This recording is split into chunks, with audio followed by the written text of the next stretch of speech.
বিসমিল্লাহির রহমানির রহিম। আজকের অনুষ্ঠানের সম্মানিত সভাপতি,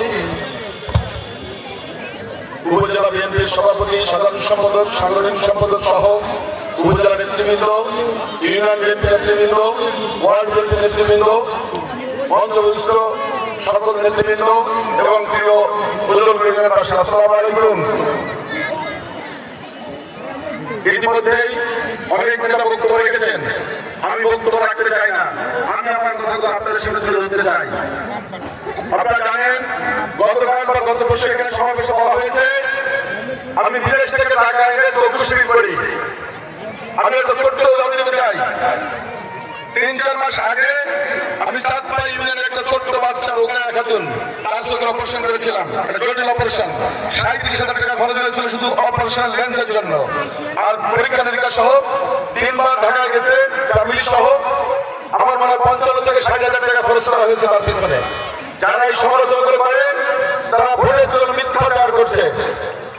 একটা তথ্য না জেনে বলা এটা গর্হিত অপরাধ। আমি মনে করি এই দলটি প্রতিনিয়ত এই জনপদে মিথ্যাচার করছে। আমি শুধু একটা উদাহরণ দিলাম। গতবার আমি 1000 লোকের অপারেশন করেছি, এর ভিতর শতাধিক মানুষ নেত্রনালী অপারেশন করেছে। খুলনাতে একটা চোখের অপারেশনের জন্য আমাদের 7 থেকে 8,000 টাকা খরচ হয়েছে। নেত্রনালী আপনারা খোঁজ নিতে পারেন। 100 মানুষের অপারেশন করলে 8 লাখ টাকা খরচ হয়েছে।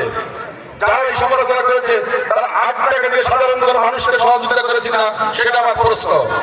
সুতরাং আমি 2009 সাল থেকে শুরু করে এই পর্যন্ত চক্ষু শিবির করছি, আমি আমার নিজ উদ্যোগে করছি। হ্যাঁ, ক্যাম্প করলে আমি লায়ন্স ক্লাব ইন্টারন্যাশনাল থেকে একটা বেনিফিট পাই, কিন্তু সেটা ফ্রি না। আমি বলতে চাই, যারা সমালোচনা করেছে বা আমাকে ইহুদি বা নাসারা এই ধরনের তুলনা করেছে, আমি বলতে চাই তারা এখন বেঈমানে পরিণত হয়েছে। আপনারা জানেন সবাই, তারা বলেছে জান্নাতের কথা। আপনাদেরকে ছোট্ট করে বলতে চাই, কোরআন হাদিস কোথাও উল্লেখ নাই যে জান্নাতে ভোট দিলে যেতে পারবে। বাইতুল মুকাররমের ইমাম, কাবা ঘরের ইমাম, কারো যোগ্যতা নাই বলা যে এই লোকটা জান্নাতে যাবে। তাহলে ওনারা কোন বলে এইটা বলে এগুলোকে জিজ্ঞেস করবেন। এগুলো হচ্ছে প্রতারণা, মিথ্যাবাদী এবং ভাওতাবাদী। এগুলো যারা বিশ্বাস করবে তারা অপরাধ করবে, কারণ তারা মিথ্যাবাদী, মিথ্যাচার করছে। আমি পরিষ্কার করে বলতে চাই, আমাদের নবীজির কাছে 3 দিন কোনো ওহী আসে নাই, কারণ উনি ইনশাআল্লাহ বলছিলেন না। যেখানে নবীজি আল্লাহর উপর ভরসা রেখে কথা বলেছেন, 3 দিন ওনার কাছে কোনো ওহী আসে নাই। যখন উনি ইনশাআল্লাহ বলেছেন, তারপর ওনারা জিবরাইল নিয়ে আসছেন ওনার কাছে ওহী। এইটা হলো ইসলাম। এখানে নবীজি থেকে গ্যারান্টি দিতে পারছে না, সেখানে এই ধরনের মিথ্যাবাদী লোক আপনাকে জান্নাতে দেবে, এইটা বিশ্বাস করলে আপনিও আল্লাহর নাফরমানি করবেন, কিন্তু এটা মাথায় রাখতে হবে। সুতরাং বেহেশত আপনার নিজের অর্জন করে যেতে হবে, কেউ আপনাকে বেহেশত দিতে পারবে না। যাই হোক, এ বিষয়ে আমি আর বেশি কথা বলতে চাই না। আপনারা অধিকাংশ মানুষ বোঝেন, তবে কোমলমতি নারীদেরকে তারা এইগুলো নিয়ে বলাবলি করছে। বিশ্বের 200 কোটি মতো মুসলমান, বাংলাদেশে 15 কোটি বা 20 কোটি মানুষ আছে। বুঝলাম ভোট দিয়ে তারা জান্নাতে যাবে, তাহলে বাকি বিশ্বের মানুষের কি হবে? আফগানিস্তান, ফিলিস্তিন, পবিত্র সৌদি আরব, ওনারা কি জান্নাতে যাবেন না? এইসব ভুল ব্যাপারে আপনারা সতর্ক থাকবেন এবং আপনাদের মা বোনদেরকে সতর্ক করবেন, সেই অনুরোধ রাখছি।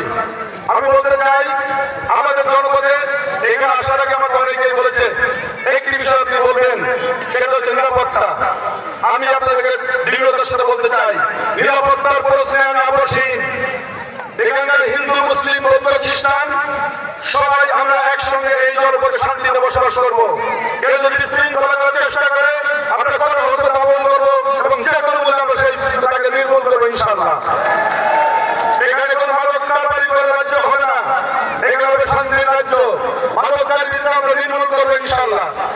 মাদক, সন্ত্রাস, চাঁদাবাজি, দখলবাজি শতভাগ নির্মূল করা হবে, কাউকে করে প্রশ্রয় দেওয়া হবে না। আপনারা নিশ্চিত করে থাকতে পারেন ইনশাআল্লাহ। আমার পেটে কোনো ক্ষুধা নাই। আমি এখানে এসেছি আপনাদেরকে কিছু দেওয়ার জন্য, এই জনপদের মানুষের পাশে দাঁড়ানোর জন্য। এখানকার মানুষ জাতীয় রাজনীতি ভাবে না। আমি অনেকগুলো উঠোন বৈঠক করেছি, আমি মা বোনদের সাথে অন্তত 10 মিনিট বৈঠক করেছি। আমি এখানে পল্লী ডাক্তারদের সাথে উঠোন বৈঠক করেছি, আমি শিক্ষকদের সাথে করেছি, ঋষি সম্প্রদায়ের সাথে করেছি, দলিত সম্প্রদায় করেছি। প্রত্যেকের একটাই চিন্তা, নিরাপত্তা থাকবে তো? আমার পানির সমস্যার সমাধান করা যাবে তো? আমার স্বামীর চিকিৎসাটা পাবে তো?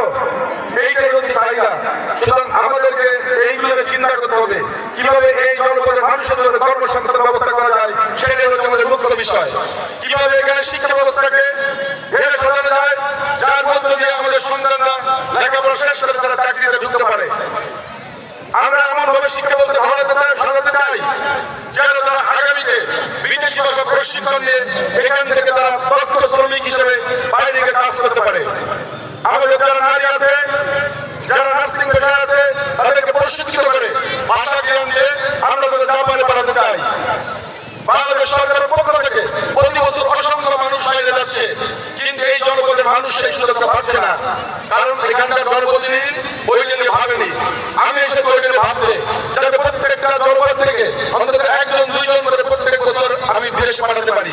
আমি সেই চেষ্টাটা করব। আমি চেষ্টা করব এই জনপদের শিক্ষা ব্যবস্থা ঢেলে সাজানোর জন্য, যাতে আমাদের সন্তানরা আলোকিত মানুষ হতে পারে, তারা যেন সঠিক শিক্ষা নিয়ে বেড়ে উঠতে পারে। এই জনপদের প্রত্যেকটা মাঠকে আমরা সচেতন করতে চাই, যেন সেখানে খেলাধুলার পরিবেশ বিরাজ করে।